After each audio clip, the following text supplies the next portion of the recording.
Good afternoon, everyone. Now, already Snehna Madam has given some idea about the machine learning. Okay, so I was also watching you. It was a nice explanation given by Snehna Madam. Now, we'll be talking about the image processing and then the machine learning again. So here, I'll take you to the tour of image processing and machine learning. And here, basically, we'll try to find out what kind of mathematics is used here. So let us see what happens in image processing, or what is image processing, what happens in machine learning, what kind of maths these people use, okay, or what exactly that is going to be applied here. So we'll start with the basics. So I'll start with some basics of mathematics. Then I'll go to image processing, and then I'll go to machine learning. Okay, so this way we'll go slowly through these three areas. So when we say basics of mathematics, we people have to understand before going to see image, we need to understand signal. And if I want to understand signal, so I need to understand what is that. Okay, so being a mathematician, we people never think of what is signal, because we always play with our independent variable x, and we play with our dependent variable y, and like that. So now we need to understand what is signal. So don't worry, signal is just a function of time. So when we think of a signal, we convert our independent variable x to time variable t. And if we have this time variable t, then whatever the function of this time, that will be the signal.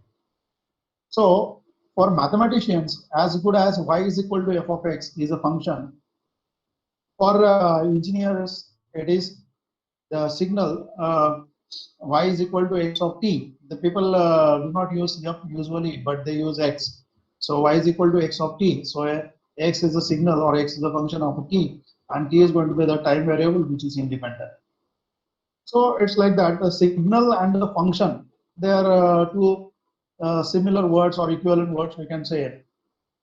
So from mathematics, when we move to the applied subjects, to the signal, then we need to understand this f of t, the function of t, time variable. And to understand this signal f of t, we choose the different tools. So some tools gives us directly the system analysis, some tools gives us the individual component analysis, and like that. So for the signal, our basic tool is going to be some transforms. Okay, so when we think of the transform, the basic one we try to get is a Laplace transform. So when we have a function f of t, when t is going to be greater than 0, satisfying certain conditions. So these certain conditions are what? The function has to be piecewise continuous, and it has to be of the exponential order. Then we can say the convergence is guaranteed by Laplace transform, and for the Laplace transform, and so the convergent integral, we call this as a Laplace transform. We denote it as L of f of t. Okay, then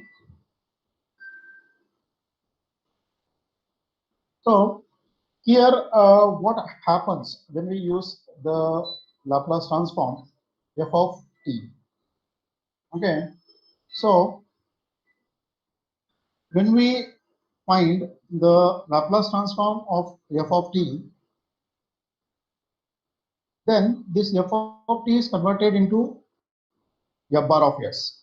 So the time signal is converted into frequency domain. So the time domain is taken to the frequency domain by using Laplace transform. Now here, this s may be complex or maybe real. So if we avoid the imaginary part, it behaves as a real. So it is a frequency parameter.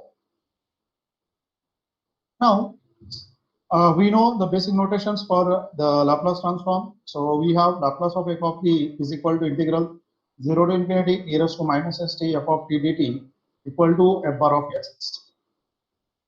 Now, in applied subjects, this may be from minus infinity to infinity, so which is called two-sided Laplace transform. Here, usually we use one-sided Laplace transform. Then, after Laplace transform, we need to understand the Fourier transform. So, in Laplace transform, we have just yes, and here we consider minus 2 pi I. The kernel function just changes. So, e raised to minus st for the Laplace and e raised to minus 2 pi I st for the Fourier transform. So, there are several pairs of Fourier and inverse Fourier, so that constants can be adjusted. And hence, I am choosing one of this pair. So, here we have. Now, we know that the Laplace transform and the Fourier transform gives us one-to-one correspondence from domain to domain. So that's why these are one-one and one-two functions. So we always have the guaranteed return path. Now, up to yet, we have seen one-dimensional cases. So when we go to the applied subjects, we have to go with the more dimensional cases. So if I consider x and y are the two dimensions, then my Fourier transform will be for the two dimensions, and then it will take to the two frequencies basically. So as in the Laplace transform, t is taken to s.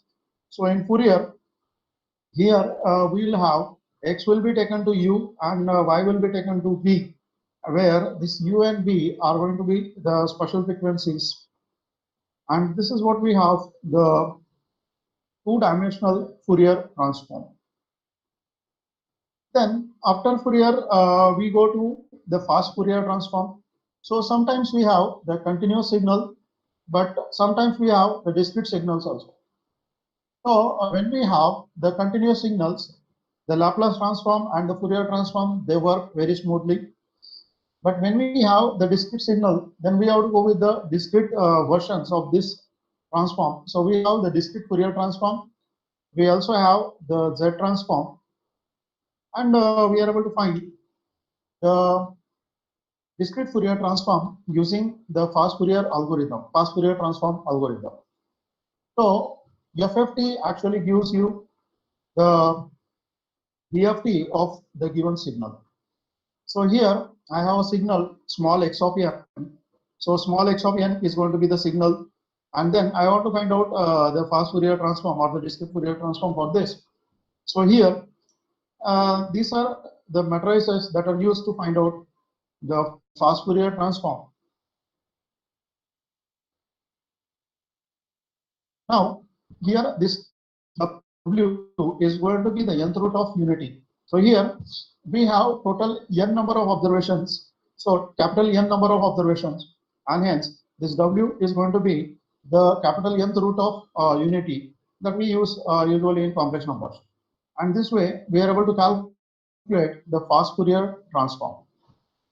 So the Laplace transform, the Fourier transform, they take us to time domain to frequency domain. So both are good in frequency domain. But if we have some transform which is as good as in time and as good as in frequency, that will be a better one. And that transform is a wavelet transform. So wavelet transform is better in time domain also, and better in the frequency domain also. So here, if we think of the wavelet, so wavelet is a representation of a square integrable function. So these are basically in L2 domain over the scalar of reals. So they are a square integrable functions with respect to a complete orthonormal set of basis functions or over a complete set framed or the frame of vector space. So basically, we go with the Hilbert spaces. Now, all wavelet transforms, this can be considered as the time frequency representation of a continuous time signals, and so are related also to the harmonic analysis. As I said, this wavelet transform is as good as in time, as good as in frequency also. And if we have a discrete function, then we can have the discrete version of this transform, so which is a discrete wavelet transform. Now, here we use the different filter banks, like one of the filter bank was initially generated by Ingrid Debusche. So that filter bank is named after that, named after her only. So it is called Debusche filters.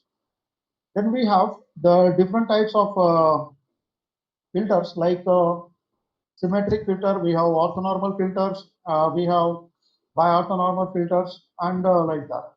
So these are all the filter banks of dyadic configuration for the wavelets. Now, if I consider the coefficients of such filter banks, then we call them as wavelets. Okay, so these filter banks may have the finite impulse responses or infinite impulse responses filters. So these are filters are mostly used in electronics and electrical engineering, and nowadays computer engineering also. So basically, if I consider a function psi in square integral over r, this is called orthonormal wavelet if it can be used to define the Hilbert basis, that is complete orthonormal system for a Hilbert basis of square integral functions. The Hilbert basis is constructed as a family of functions by means of dyadic translations and dilations of psi. And here we have the psi jk x is constructed as 2 raised to j by 2 psi of 2 raised to jx minus k for the integers j and k. Now, this again requires the IPS, inner product spaces. So, if we understand the inner product on L2 as the IPS of IP of f and g, the integrable integration minus infinity to infinity f of x g bar of x dx, then the integral wavelet transform is defined as w psi f of ab using this, where psi we can define already. So where this A is a dyadic dilation and B is a dyadic position. Now, we need to understand some basic mathematics like vectors. So we have, suppose x is equal to x1, x2, x3. This is a 1 by 3 vector, and so the x transpose will be 3 by 1 vector. And now we can generate the vector. So basically here I'm going to use the MATLAB to understand this and how to generate this. Now, if I move from vector and if I consider a collection of vectors, then I can go to matrices. So here I have A is equal to, which is a 2 by 3 matrix. Then I can have B, which is a 3 by 2 matrix, and then I can have C, which is a 3 by 3 matrix. Now, what are the basic operations possible on matrices? So, if A and B are two matrices, then these are the operations. But the question is, are these operations possible every time? No. these operations has some restrictions. So what kind of restrictions we have? The first thing that if I have to go with addition of A and B, then I must have the dimension or the order of the A and B should be same. So this matrices A and B must have the same order, then only addition and subtraction is possible. For A into B, we know the condition, the row column condition must be satisfied so that we can have the product possible. Then again, A on B or A into B inverse. So this is only possible if B inverse exists, and moreover B inverse and A satisfy the row column condition for the product. So we'll try to see this from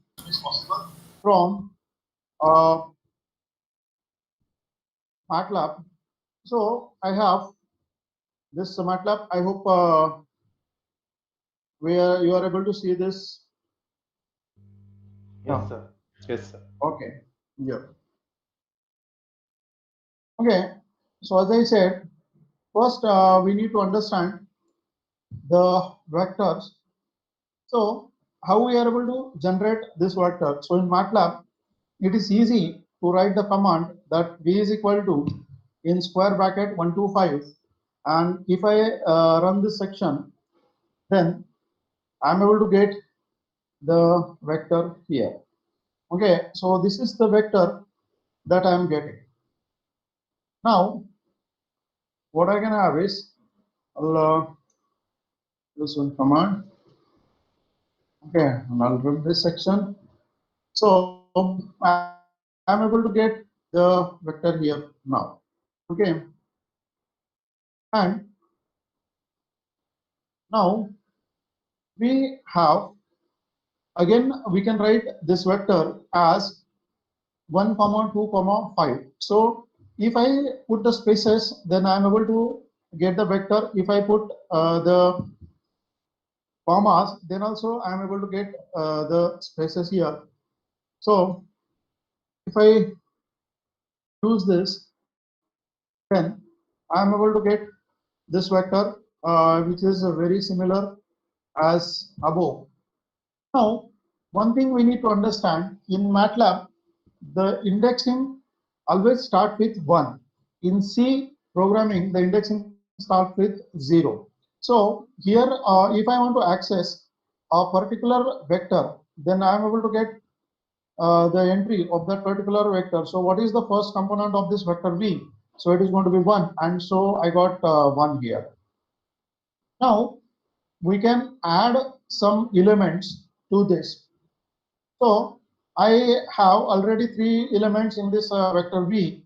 Now I am adding the 4th element. So I am assigning the value for this, and then if I run this, I am able to get the vector here as we can see. So it is going to be 1, 2, 5 was earlier, and the 4th place is now occupied by this 10, which we have assigned. So here we can also have the previously defined vectors, and then we can add that. So here I have already defined b, and then I am adding this vector or concatenating this vector w with this vector x, or in simple words, I am appending this vector w with this vector v. So I am able to get this as, you can see the x vector is here as, so this vector is concatenated with this vector v, and then this w. Now we can generate a vector. So this MATLAB is very much similar to Scilab, as earlier we have been to Scilab. Okay, so very easy.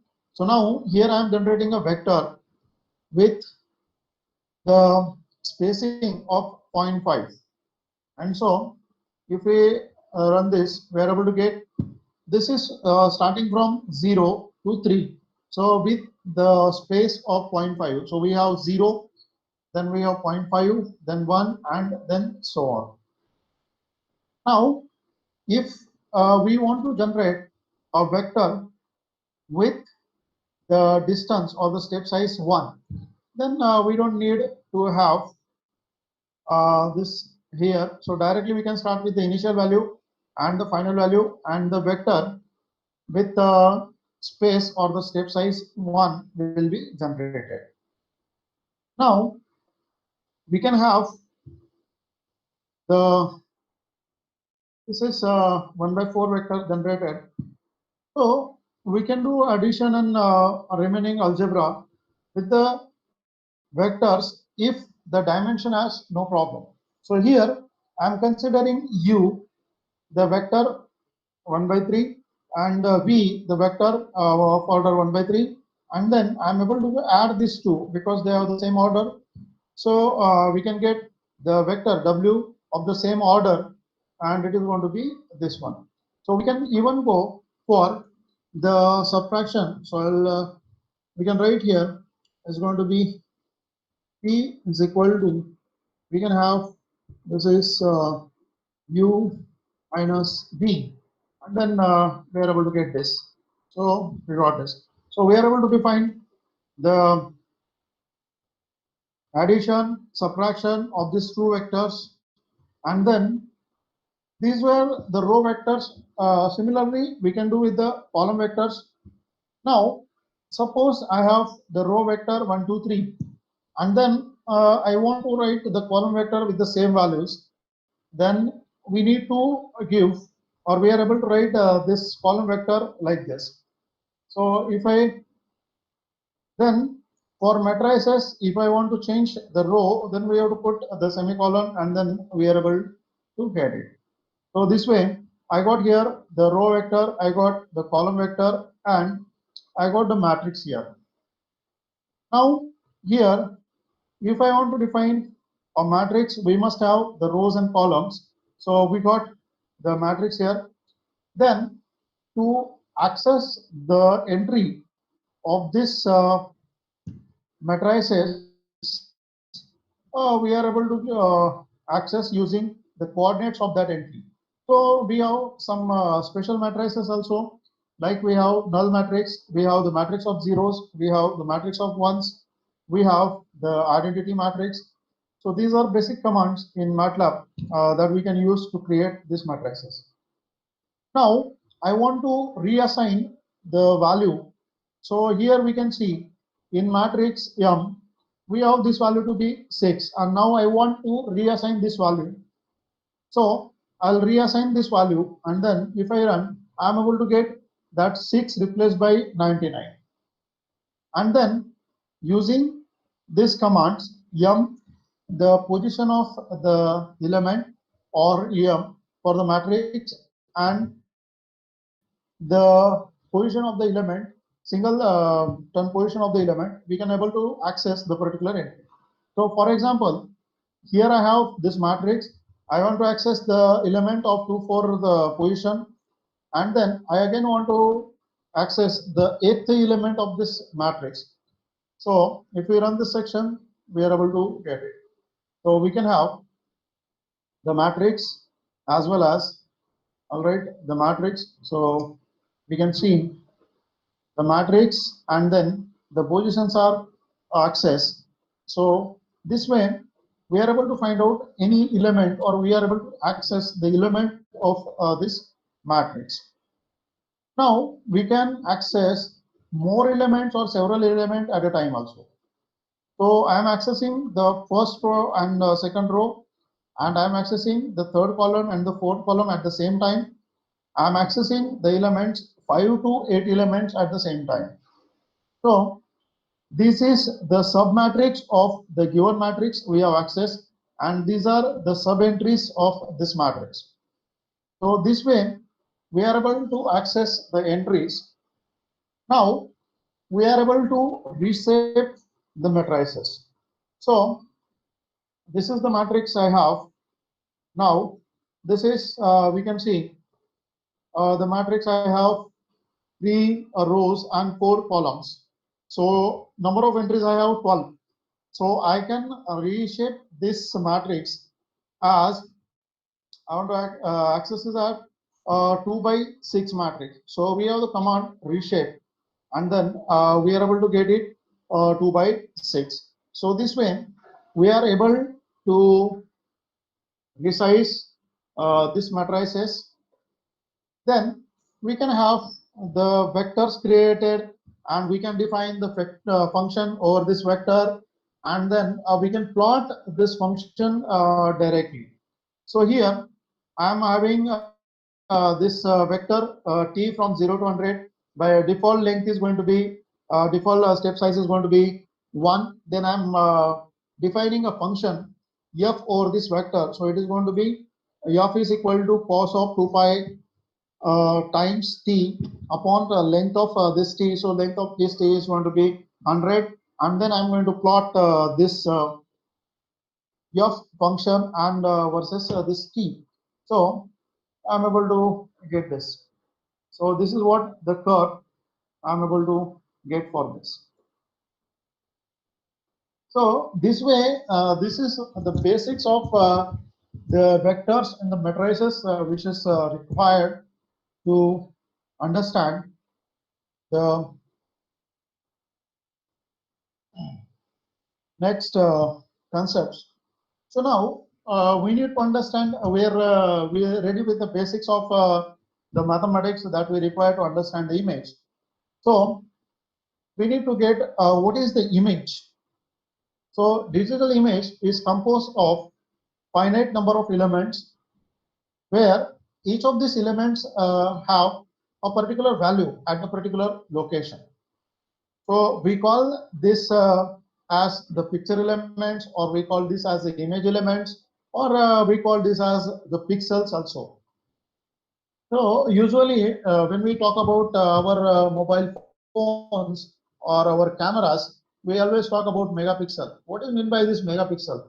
So this megapixel or the pixel is the concept, number of pixels present in a square inch. This is the standard one. So number of pixels present in a square inch is called the resolution of that image. And by using our camera, what kind of resolution we will be getting? That is nothing but that megapixel or whatever we call them, number of pixels. So when I say my camera is 2 megapixel, that means the image captured by this camera will have 2 megapixels in a square inch of that image. So the resolution of that image will be like that. And that's why we call this as a pixel. Now, what kind of images we may have? So we may have a binary image. Okay, this image is also called as a monochrome image, where you can have only two colors. Either it will be totally black or it will be totally white. So this color, this is called monochrome image also. Then we have black and white image. So we need to understand between the difference between black and white image and the binary image. So binary image means your image has only two colors, two shades. Either it will be 0 or it will be 1. Black and white image has all the gray shades. So we need to understand this. So black and white image will have everything possible between 0 to 1, and binary image will have only either 0 or 1. Now we can have 8-bit color format. So what mean by 8-bit color format? So here we'll have 2⁸ number of shades available. So actually in 8-bit color image we have 256 shades available for a single color. Similarly, we can go with the 16-bit color image. So here we have 2⁻16 possible combinations or possible shades we have for every color. So 2⁻6 comes to be 65,536 particularly. So this many shades we can have. And 16-bit color format takes much of memory to store. So usually we use 8-bit color format. So most famous and most widely used is 8-bit color images. Now, we need to understand image as a matrix. So when we think of matrix, we always think of rows and columns, and similarly, it happens in case of the images also. So images are represented in rows and columns.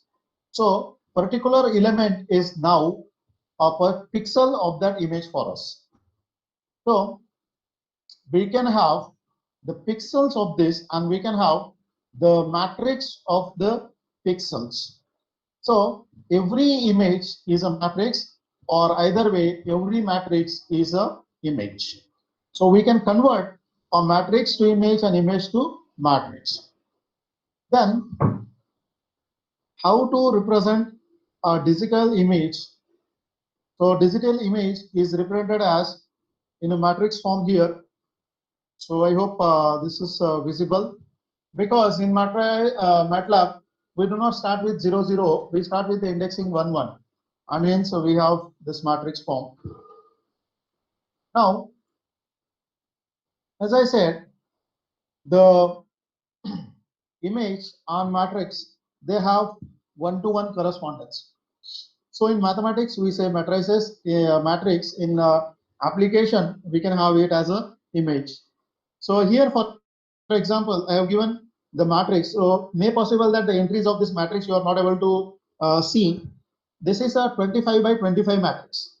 Okay, so I have converted this 25 by 20 matrix into an image, and we can see a beautiful image for this matrix, which is 25 by 25.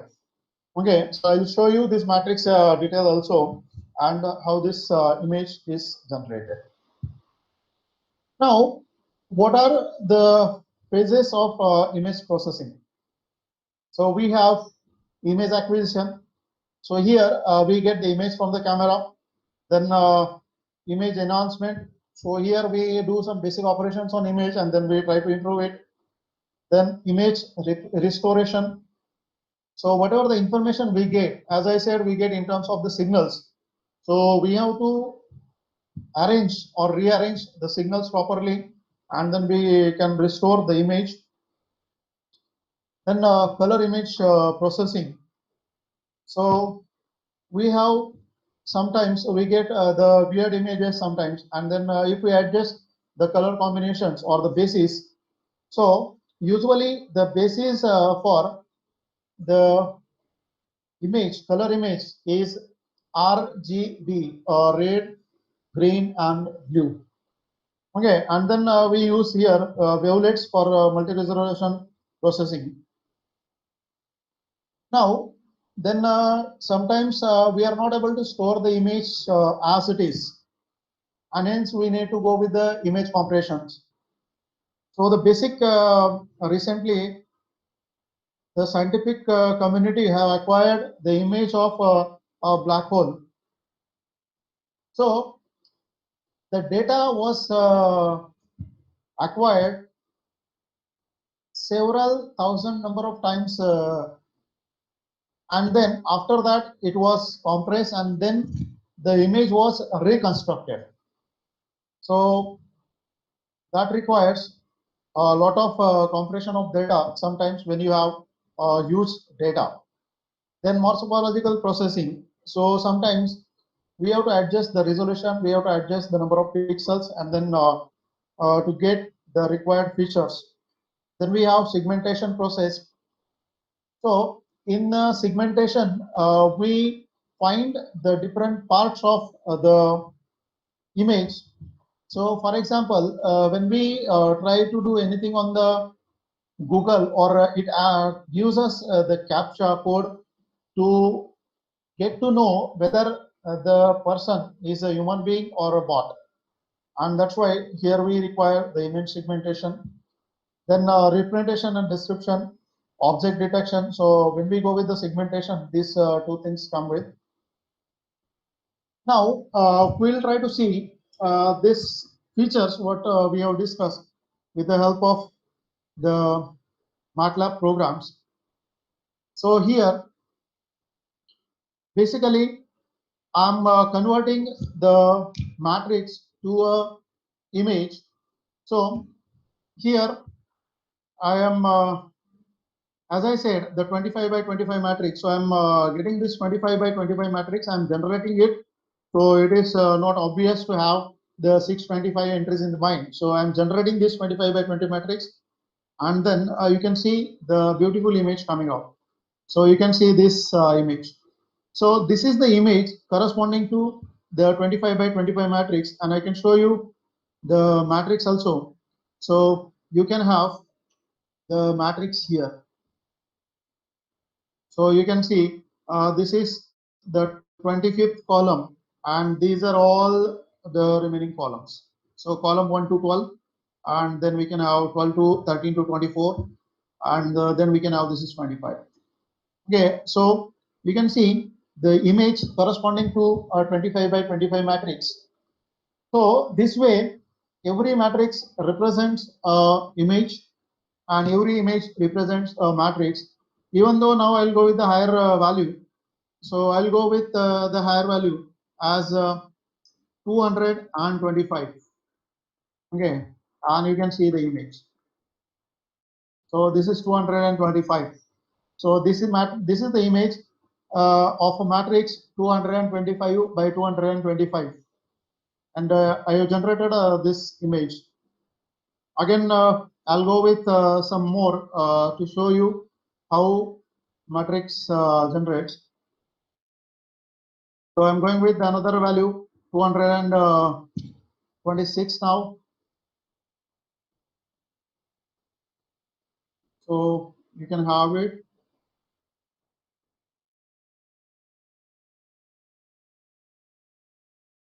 So yeah, you can have the image.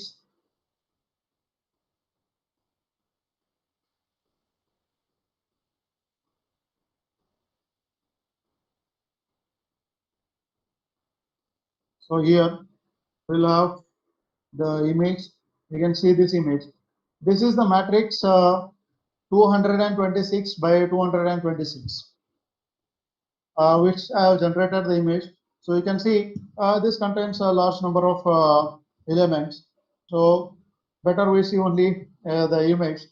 So this way we can have one-to-one correspondence between the image and the matrix. Now the question is, how do we acquire the image? So here we need to understand first the image acquisition. So I'll show you first the image acquisition, and then I'll take you to the basis. So here I will acquire the image now. So image acquisition happens with the command that I am read. So I'm reading this image now, and then you are able to get the image. I hope yes. So this is the image that my camera has acquired, and then I have read that image for further processing. And now, as I said, this image, you can see the size of this image. So the image has the size 3264 by 2448, and this is 3 times. So that means these are the 3 matrices. So this is a 3-dimensional image. So color image is going to be 3-dimensional. Your black and white image is going to be 2-dimensional. So this is the 3-dimensional image. So what are the components of this image?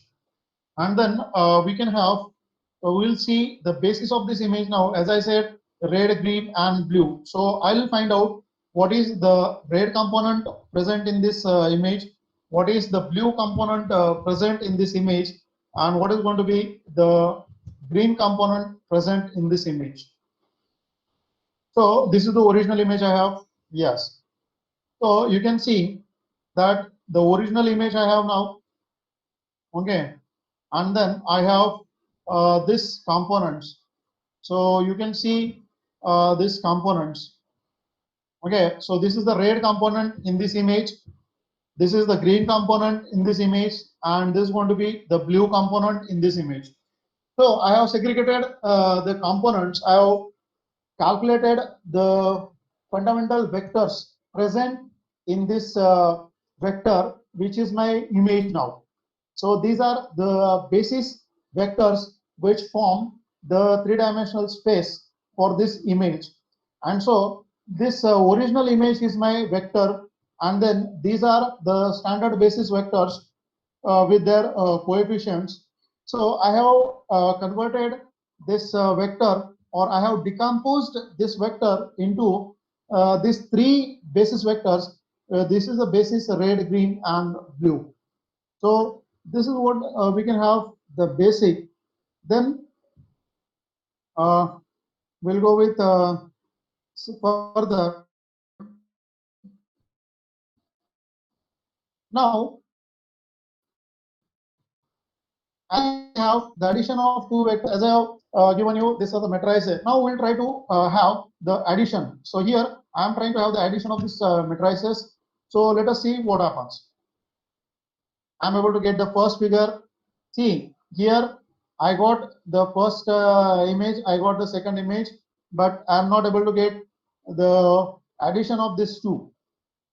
The question is why this happened? Because the answer is dimension does not match. So you can see the array dimension must match for the binary array operation.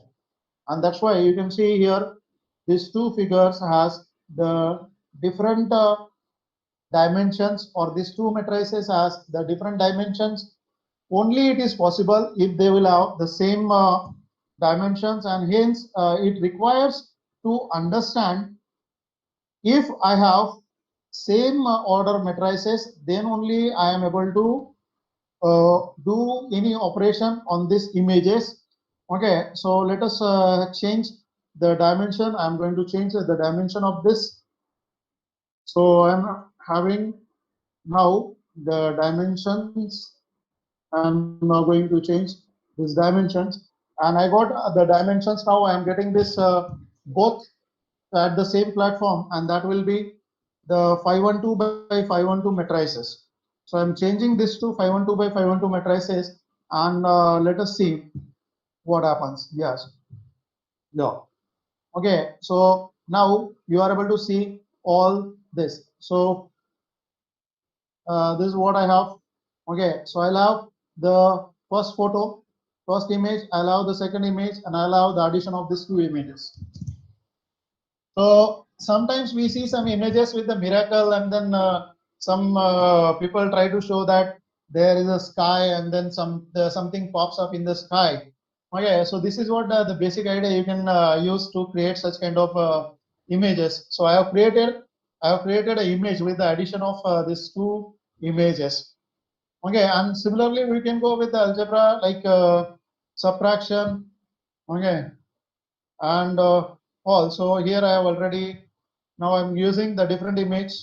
Okay, so we can see first image, second image, and you can have the subtraction. So see, this blue color is totally subtracted. So I have the basis that RGB. So out of RGB, blue color is totally subtracted. So there remains only the green and the red. So what happens with this green and the red? You can see. So this is the subtraction of the two images we can have. Now we can go even with more than that. So here, as I said, these are all color images are almost three-dimensional images. So we need to convert before processing. If I want to process them three dimension, then I have all the tools should be in three dimensional. So most of the tools are available in two dimensional. So we'll go with the two dimension, and hence I'll convert the three-dimensional image to the two-dimensional image. So I'll take the projection actually of this three dimension on the two dimension. So two-dimensional space is a gray space, and hence I'm converting this image from RGB basis to grayscale. So the projection of RGB on the two-dimensional grayscale image, and hence we'll convert this. So we can have this converted image here. Okay, so original image already we have seen. So this way, the original image gets converted to the grayscale image, and hence I'm able to get the grayscale image here. Now, even though we can go with more, so here I want to take the fast Fourier transform, or I want to see what are the frequency components and how the frequency components are located. Okay, so I'll try to find out the frequency components of this signal. So now the grayscale image is a two-dimensional signal. The color image is a three-dimensional signal. And we have the one-dimensional signal f of t. So that can be treated with the help of the Fourier transform only and the Laplace transform. And now I'm using here two-dimensional fast Fourier transform. So basically, image is a discrete signal. So I have to use the discrete transform, and hence to approximate or to find out the discrete Fourier transform, I'm using the fast Fourier algorithm. Okay, so this is the fast Fourier algorithm for two dimension, and then you can see how the components here. So how the components of this image I am able to get. So this is my image and these are the frequency components available in this image. So these are all the frequency components pixel wise. Okay, so you can get this image is a 512 by 512. So this is a 512 by 512 matrix. And again in that 512 by 512 matrix I am applying the discrete Fourier transform. So I am using the fast Fourier algorithm to evaluate this discrete Fourier transform. Now we can have something more than that. So as I said, we can convert the different this into different parts. So we'll go with the different parts or try to understand the different filtering. So as I mentioned in wavelets, the Debouchy filter. So this is the filter bank, or this is the filter that I'm going to use. So this filter will give me the low frequency components, the high frequency components. Means I am using the low pass filter and the high pass filter, and this particularly is a orthogonal filter. So out of the Debouchy filter bank, I'm going to use only the Debouchy one filter. So first filter of that Debouchy bank, and then I'm going to use the two-dimensional wavelet transform. So you can see in more detail. So we can have the detailing regions also. So I'll show you the one level two-dimensional frequency decomposition. Yeah.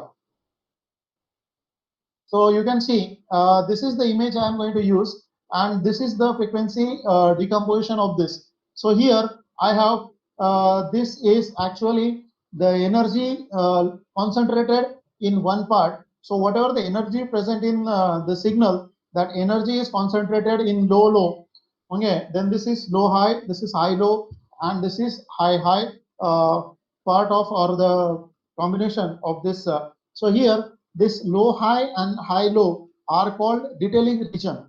So this high high is called as the least significant bits in the image, and this low low is called the most significant bits in this image.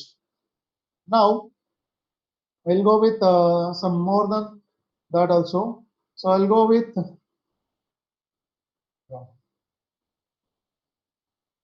now we can have.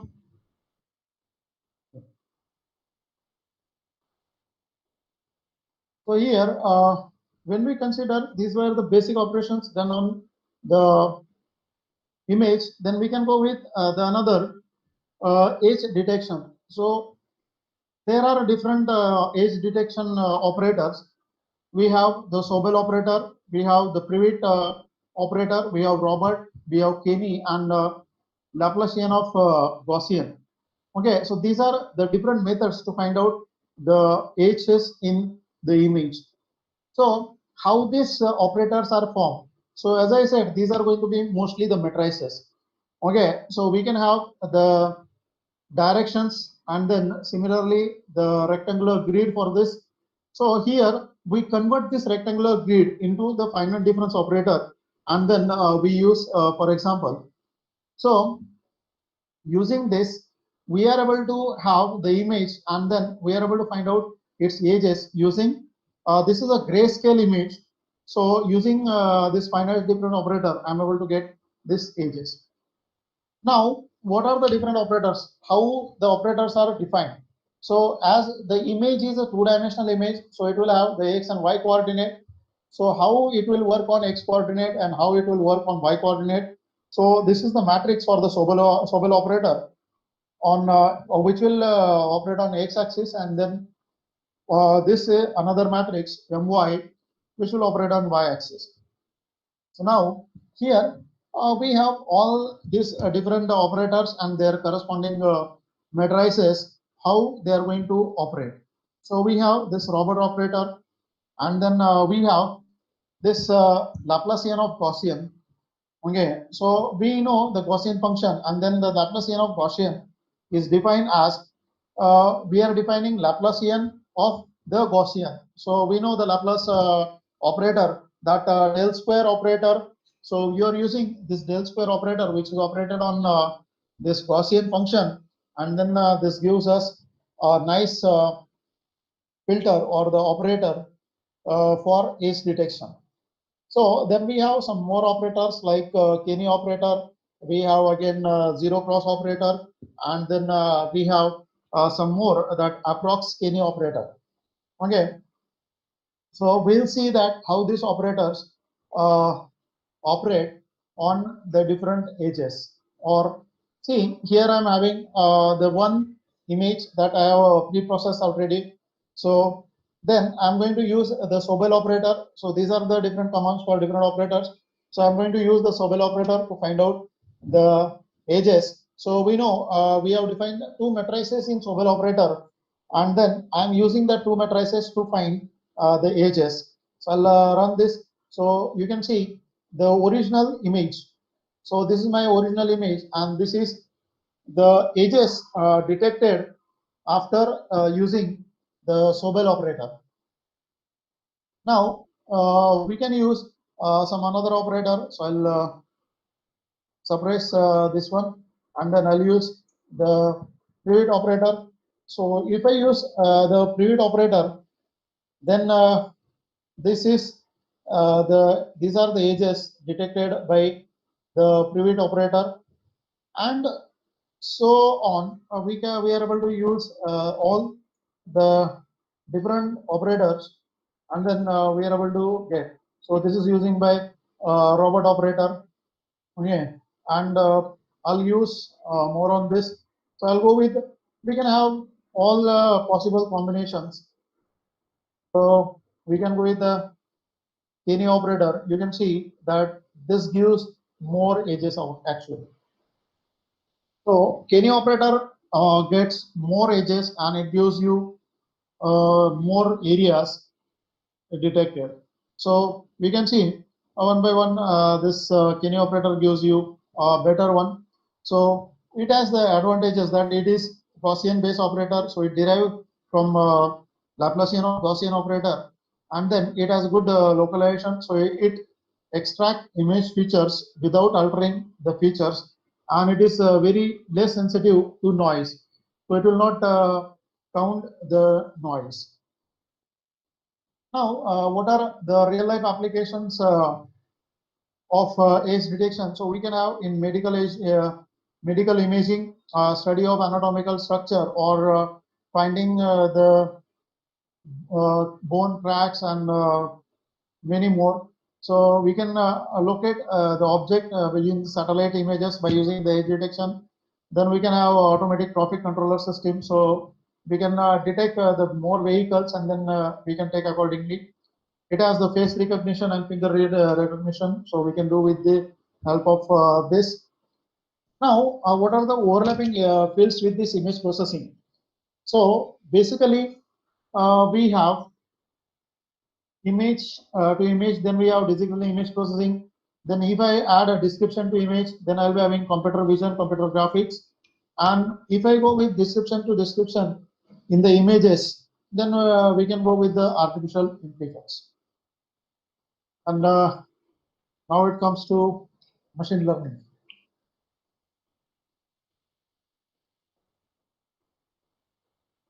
So I hope I have time.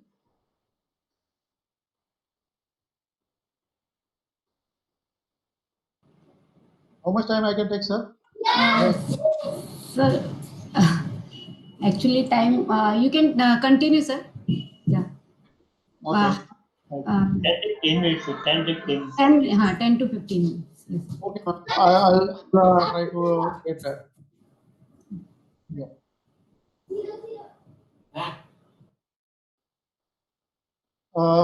So as we know that basically matrices, vectors are mostly required in image processing to understand the image, and to get the particular location of in the image, we need to use the matrices. So better we understand the linear algebra, better we can go with the images. And the similar thing about the machine learning also. So in machine learning, we need to understand what is machine learning. So here, what we do is we ask machine to learn. Okay. So here, what we are doing is we are asking computers actually to learn the things from what we feed them. Okay. So here, so machine learning is a field of study where we ask computers to learn and we program them to learn accordingly. So this is the recent technology that we are getting acquainted to. Now we need to understand what are the basic components of machine learning. So we have first we get the data, and then we have to process that data. Then it goes to learning. So what are the different types of learning we have? So we have supervised learning, we have unsupervised learning. Then with the advantages and disadvantages, we have semi-supervised learning, and then we reinforce this observations, and then we got reinforcement learning, and then we have dimensionality reduction, and then we go to the NLP, that is natural language processing, and then we go to the neural network. So basically, decision making, we rely on machines. Okay, so if we want to make some decision, we just feed the data and ask the machine to think over that data according to the given constraints, and then take the decision and produce that decision accordingly. So this is the aim of the machine learning. Then we'll see one by one what are the data and its processing. So if I want to understand data and its processing, then I need to understand first what is data. Then to create the data sets using sklearn, this is the library widely used in Python or others. Then we generate data sets for machine learning, then we data process, and then we cleansing of the data. Then we get the features we extract from the data, and then we scale them, and then we feed that scale data to the machines to take the decision.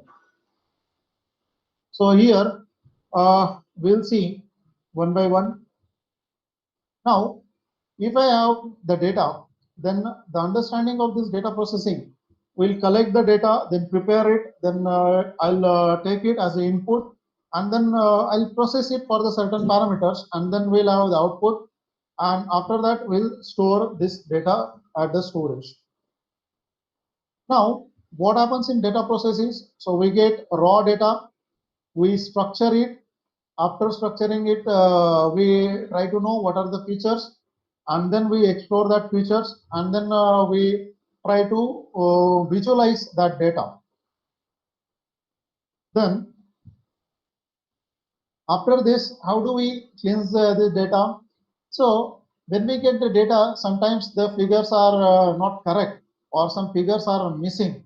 So using the basic algebra like averaging or like mean or like median, we fix that data and we clear or clean that data. Or if there are outliers, we clean that data using median filtering, and then we get the proper data. Then after that, we go for the feature extraction. So feature extraction means simply extracting either the rows of the data or the columns of the data, and that's why it is very much related to handling a matrix of a large order. Now after this data processing, so we need to have the features, then we decide the features, and then accordingly we categorize this.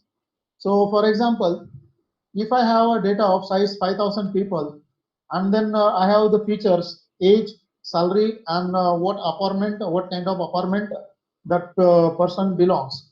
So I'll have on one of this feature, I can categorize into two categories. So case one, where the person can afford to buy a particular property, or second, he will not able to buy that particular property. Okay, so upon. Now, if I categorize this, then I have two classes, class 1 and class 2. Then I have a certain data point. So now I need to understand where this data point will go. Okay, so here we use some basic things. So we try to find out the distance of this data point from two classes.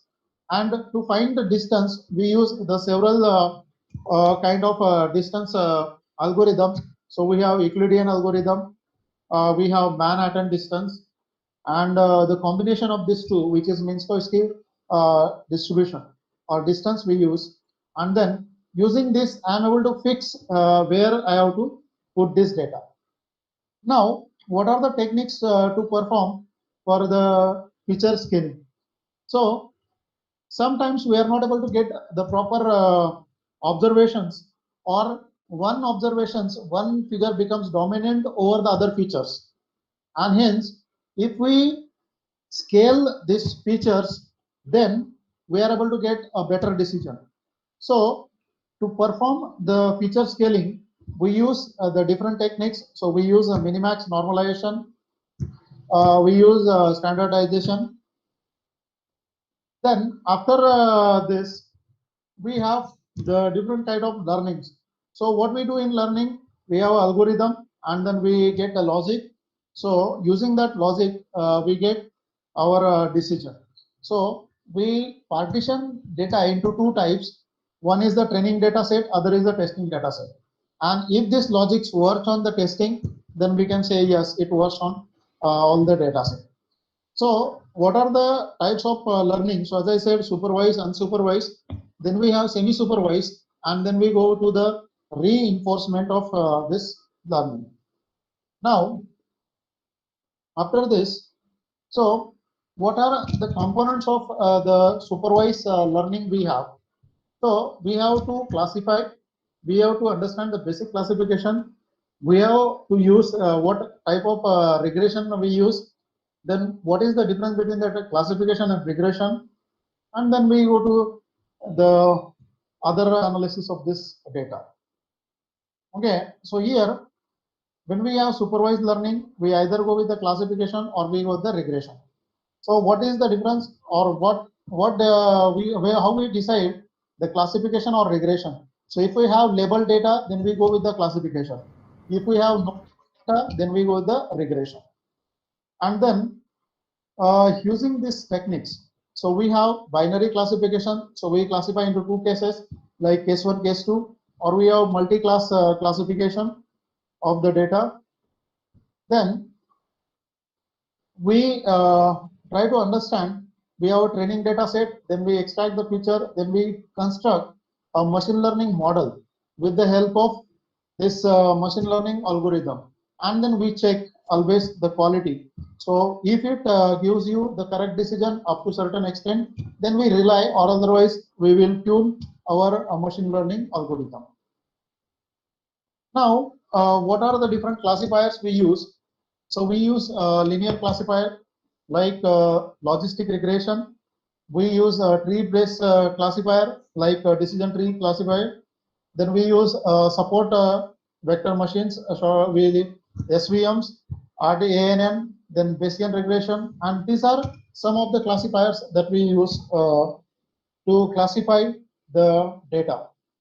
What are the applications? So these are the different applications, like Google's self-driving car uses deep learning enabled classification techniques, which enables it to detect and classify the obstacles. Then spam email filtering, then detecting the health problem with the face recognition, speech recognition, and these are many of the applications of this classification. Then for the regression, we use the linear regression, we use the logistic regression, we use the polynomial regression, we use stepwise regression. These are all the regression techniques, different regression techniques that we use for machine learning. Then, what is the difference between the classification versus regression? So, in classification, we have unordered nature of the predicted data, but in regression, we have the ordered predicted nature of the data. Then, method of calculation we have by measuring the accuracy, and here we use by measuring the root mean square error. So most of the time we fit the regression by using the least square method. Now we have unsupervised learning. So in unsupervised learning, we go with the algorithm, and then we get for this unstructured data. Then in unsupervised learning, we use two techniques, the clustering and association. So in clustering, we have different types of cluster parameters that we use. In association, we go with the relation between two parameters, like regression kind of things. And these are some of the techniques that we use in unsupervised learning, that is k-means clustering. Then we have density-based partial clustering of application with noise. Then we have balanced iterative reduction and clustering using hierarchies and hierarchical clustering. So if the supervised and unsupervised they're not sufficient, then we go with the semi-supervised, and after this we go to the reinforcement of this learning. Now these are some of the applications, like rainfall prediction using linear regression, identifying handwritten digits using logistic regression, and then this Kaggle is a good data set site. So we use in Kaggle. Then Python implementation of movie recommender system. So directly based on your searches, it is recommended. Then we have to create support vector machines. We use ML, and so many applications we have for this machine learning. So these are some of the references. Thank you. Yeah, if there are any questions, we can take it. Okay. Thank you, sir, for sharing your valuable knowledge on image processing and machine learning. So we are having some questions from our participants. So can we go for some questions, sir? Yes, ma'am. Surely, surely. Okay.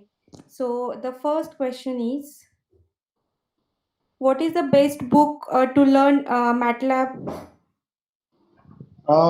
Mastering MATLAB by Rudra Pratap Singh. Yeah, first you can go with the some basic book also, or you can go Mastering MATLAB by Rudra Pratap Singh. That's a good book. Okay, sir. So the second question is Laplace transform used for image processing? Actually, no, because image is a discrete signal. So Laplace transform has the limitation for the continuous or piecewise continuous signal. And basically, Laplace transform is a one-dimensional Laplace transform. So we do not go with the two-dimensional cases of that. Okay. Yeah. So what are the conditions for existing Laplace transform of a function? That is basically I explained in the definition, but once I'll tell you again. The first condition is that the function f of t should be a piecewise continuous function, and the second is f of t should be of the exponential order. So if these two conditions are satisfied, then the existence of Laplace transform is guaranteed. Okay. Yeah. And the last question, sir. What is the difference between Laplace and Fourier transform? Oh, great. So basically, if we see both of the transform, they take us from time domain to frequency domain.